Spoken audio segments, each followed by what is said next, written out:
আজ রাঙা আলুর একটা রেসিপি নিয়ে এসেছি। রাঙা আলু দিয়ে আমরা নানান রকমের পিঠে করি, পরোটা করি, লুচি করি, অনেক কিছু করি। দেখো এইভাবে কেউ কোনো দিন করেছো কি না? রাঙা আলুগুলোকে আমি খোসা ছাড়িয়ে নিয়ে ভালো করে ধুয়ে নিয়েছি। নিয়ে একদম ঝিরিঝিরি, আমরা কুরকুরে আলু ভাজা যেরমভাবে করি ঠিক তেমনি করে ফাইন করে কেটে নিয়ে ভালো করে ধুয়ে ছাঁকনিতে জলটা ভালো করে ছেঁকে নিলাম। এবার কড়াতে ভালো করে তেল দিলাম, অনেকটাই তেল দিলাম। দিয়ে সমস্ত রাঙা আলু কিন্তু একসাথে দেবো না, অল্প অল্প করে কুরকুরে করে ভেজে তুলে নেব। কারণ একসাথে দিলে সব রাঙালুগুলো ভালো করে ভাজা হবে না।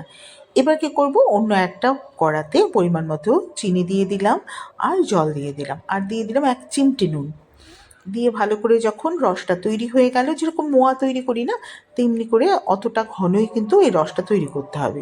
এবার রাঙা আলুগুলো দিয়ে দিলাম, দিয়ে তার মধ্যে ড্রাই ফ্রুটস দিয়ে দিলাম, এলাচের গুঁড়ো দিয়ে দিলাম। সব দিয়ে ভালো করে মাখিয়ে, এটা কিন্তু মোয়ার মতো গোল গোল করেও পাকিয়ে নেওয়া যায়। আবার যদি কোনো ছাঁচের মধ্যে দিয়ে করা যায় সেটাও করা যায়। আমি একটা পাত্রের মধ্যে পুরোটা ঢেলে দিলাম, দিয়ে খুব ভালো করে চেপে নিয়ে এবার ছুরি দিয়ে পিস পিস করে কেটে দেবো। তাহলে তাড়াতাড়ি হয়ে গেল, একসাথে সবগুলো কাটা হয়ে গেল। তো এমনিভাবেও কেটে নেওয়া যায়। তো খুব সহজ রেসিপি, খুব সুন্দর রেসিপি, খুব ভালো লাগবে খেতে। সবাই করে দেখো।